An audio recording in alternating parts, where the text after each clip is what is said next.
Bonjour et bienvenue sur la chaîne eFood Normandie. Aujourd'hui, on va s'intéresser à 7 articles dont vous trouverez, comme d'habitude, le lien dans la description de cette vidéo.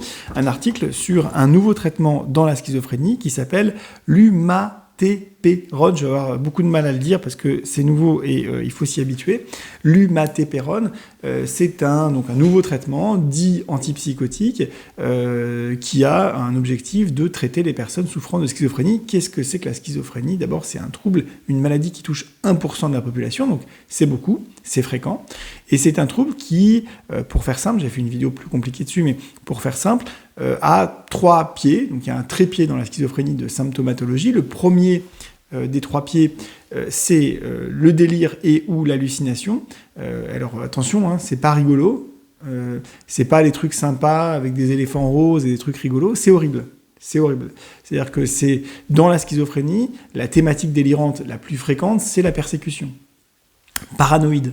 Donc on a l'impression que on va se faire tuer, on va se faire assassiner, ou il y a un complot contre nous, les gens nous regardent mal parce qu'en fait ils veulent nous tuer. Enfin, il y a toute une construction délirante, des hallucinations, on entend des voix qui nous disent des choses horribles. C'est pas rigolo, c'est pas des voix rigolotes, c'est pas un délire rigolo du tout. D'accord ? Bon.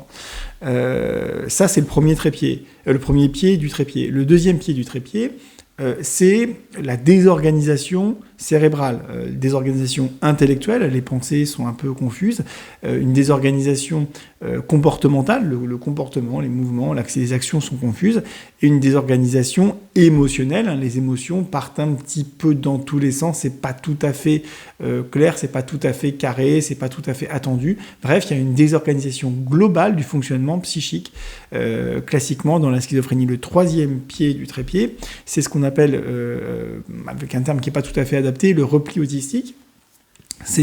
Ça consiste en une réduction progressive des intérêts et des interactions sociales de l'individu, donc une restriction petit à petit à plus grand-chose. Malheureusement, la vie des personnes souffrant d'une schizophrénie non traitée, souvent, de plus en plus, elle ne s'ouvre pas, elle est de plus en plus refermée.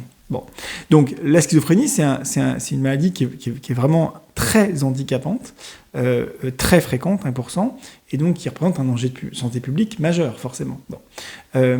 Les traitements actuels, les antipsychotiques, qui ont en commun globalement d'agir sur la dopamine, globalement dans certaines zones du cerveau bloquant la dopamine, le signal dopaminergique, eh bien, ces molécules-là, elles ont toutes des particularités un peu différentes, elles font toutes des petites choses à côté, mais elles ont globalement comme effet de diminuer le signal dopaminergique dans certaines zones du cerveau. C'est ce qu'on appelle les antipsychotiques.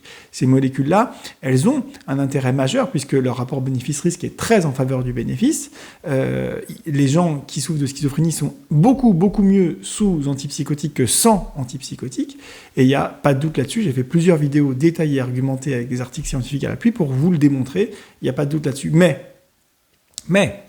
c'est quand même pas satisfaisant. C'est-à-dire que, autant pour certains troubles, on a des choses qui peuvent vraiment être satisfaisantes, où vraiment ça change la vie des gens de manière vraiment c'est le jour et la nuit.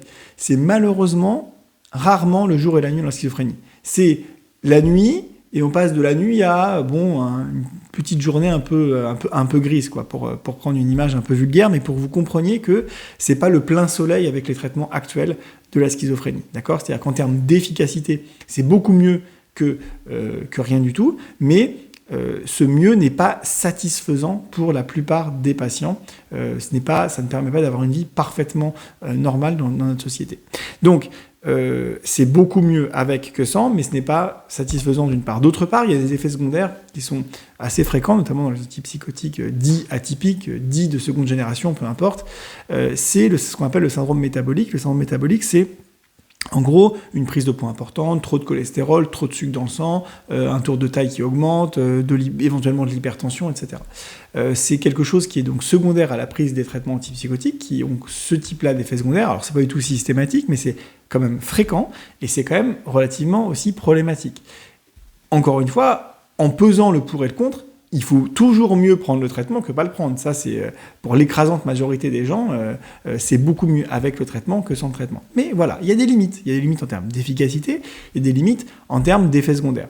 Alors, cet article, il présente un nouveau traitement antipsychotique qui agit évidemment sur la dopamine, mais pas que, aussi sur la sérotonine, aussi sur d'autres voies dont on sait qu'elles sont impliquées dans la schizophrénie.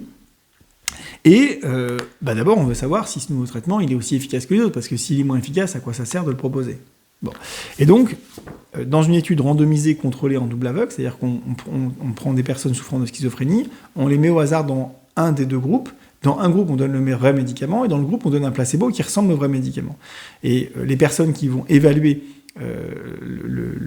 l'efficacité du traitement ne savent pas si le patient prend ou pas le vrai traitement, et les patients qui prennent le traitement ne savent pas s'ils prennent le vrai ou le faux. D'accord ? C'est ce qu'on appelle un double aveugle. Hein, voilà. Donc, si vous voulez savoir plus sur la méthodologie scientifique, j'ai fait récemment une vidéo sur le niveau de preuve en sciences, quels sont les meilleurs types d'études possibles en sciences. Bon. Donc, ici, vous avez donc le résultat principal sur l'efficacité du traitement. Donc, ici, vous avez 4 graphiques. C'est la PANSS, c'est un score de schizophrénie, pour faire simple. Plus le score est élevé, malheureusement, plus les gens ont des symptômes. Donc, on part évidemment avec le temps qui passe, les scores sont censés descendre. Et là, vous passez, vous diminuez le score en valeur absolue. C'est-à-dire que moins 1 point, moins 2 points, moins 3 points, moins 4 points, etc. Alors, cette présentation-là, moi, je trouve qu'elle est un petit peu trompeuse pour les gens pas spécialistes. Parce que, bon, les spécialistes, ils connaissent, mais les gens pas spécialistes, ils vont croire que, du coup, ça se descend vachement, donc on est presque à 0, il n'y a plus de symptômes. Non, pas du tout. C'est le nombre de points en moins. Mais ça se trouve, un patient, il a 60, 70 points. Donc, il baisse, quoi, de, je sais pas, 10, 12 points. Je n'arrive pas à voir à l'envers, hein, à travers le papier. Mais vous voyez ce que je veux dire? Donc, grosso modo, c'est des baisses en valeur absolue d'un score, mais qui n'apparaît pas. Là, c'est 0 perte de points, et puis là, c'est X perte de points. Vous comprenez? Bon. Donc, grosso modo, ce qu'on voit sur la PANSS totale, c'est que effectivement, il y a une baisse du score de PANSS. Ici en bleu, vous avez le placebo, et ici dans les deux couleurs un peu orange là, et puis bleu très foncé, vous avez le médicament. Alors orange c'est une dose intermédiaire, et un peu plus foncé c'est une dose plus élevée. On voit qu'effectivement, statistiquement, significativement, il y a une différence entre le placebo et les médicaments. On voit aussi que le placebo est quand même un peu efficace, ce qui est logique. Hein. On attend du placebo un effet, ça s'appelle l'effet placebo, et c'est normal que sous placebo, les gens aient un peu mieux. Mais ce qu'on veut savoir, si le médicament est un peu plus efficace que le placebo. Et là, on voit qu'il est un peu plus efficace que le placebo. Et là, ce qu'on voit, donc, c'est que cet effet, il est pas incroyable non plus. Encore une fois, dans les antipsychotiques, la baisse du score et la baisse de souffrance des personnes, elle existe, mais elle n'est franchement pas encore satisfaisante. Et donc, ce médicament-là, globalement, a à peu près les mêmes scores de baisse que la moyenne des antipsychotiques, c'est-à-dire qu'en gros, ce traitement actuel qui est testé là dans cette étude, il est aussi efficace que la moyenne des autres antipsychotiques sur la baisse des symptômes de la schizophrénie. Ok, première information intéressante, mais enfin, ça ne nous fait pas tout à fait une belle jambe, ça. Hein. C'est-à-dire que bon, ok, il y en a déjà plein des médicaments qui baissent les scores, certains plus que d'autres. Il y en a un qui fonctionne très bien, bon, c'est la clozapine, mais il a des effets secondaires, enfin voilà. Bon, l'aldol aussi fonctionne bien, il y a pas mal de médicaments qui fonctionnent mieux que d'autres, voilà, mais lui, il est dans la moyenne, on va dire, pour faire simple. Bon. Mais, pourquoi je vous parle de ce médicament qui n'est pas encore une fois disponible en France? C'est pour ça, c'est pour les effets secondaires. Et ça, c'est intéressant. Parce que même si, avec un médicament, avec ce nouveau médicament, peut-être qu'on ne va pas améliorer franchement les symptômes des patients, peut-être qu'on va quand même améliorer leur qualité de vie en évitant des effets secondaires. Et alors, ce que montrent ces différents paramètres d'effets secondaires possibles, c'est que globalement, le médicament ne diffère pas tant que ça du placebo dans les effets secondaires. C'est-à-dire que finalement, alors évidemment, il peut avoir des effets secondaires, mais sur les choses importantes, il semblerait que ce médicament ait un profil d'effets secondaires vraiment satisfaisant. Alors ça, c'était relativement attendu par les auteurs de l'étude, parce qu'il a un mécanisme d'action qui est un petit peu original, dont je vous passerai les détails parce que c'est pas le sujet. Puis si ça vous intéresse, vous pouvez aller regarder l'article qui est en description de cette vidéo. Mais grosso modo, c'est vrai que c'était relativement attendu que ce médicament ait un profil d'effets secondaires plutôt favorable. D'accord ? Et c'est là où c'est intéressant. C'est là où c'est intéressant parce que la médecine, c'est des petits pas en général. Alors parfois, il y a des très grands pas. Les antibiotiques, les machins, les trucs. La découverte des antipsychotiques aussi a été un très grand pas. Mais une fois qu'une classe pharmacologique existe, il est rare que dans cette classe, il y ait des choses fondamentalement importantes qui arrivent. Et c'est vrai. Et là, c'est pas le cas. Il n'y a pas de choses fondamentalement différentes. Mais il y a un petit pas. Il y a quelque chose. Ça avance. Ça avance pas tant sur la baisse des symptômes, mais sur la baisse des effets secondaires. Et ça, c'est important. Donc, si ces études se confirment, bon, le médicament est déjà autorisé aux États-Unis, donc il va y avoir un certain nombre de patients qui vont être mis sous ce traitement. Donc, on va avoir un recul de plus en plus important avec le temps. D'autres études vont être faites. Si effectivement ça se confirme, je pense que ça peut être vraiment intéressant pour un certain nombre de patients souffrant de schizophrénie et souffrant aussi des effets secondaires des traitements. D'accord ? Encore une fois, que ce soit pas mal interprété, les traitements antipsychotiques actuels sont bien mieux que ne rien prendre du tout. Il n'y a aucun doute là-dessus. Aucun, j'ai fait des vidéos là-dessus. Allez les voir. Vous tapez antipsychotique dans la barre de recherche de cette chaîne. Il n'y a pas de doute là-dessus.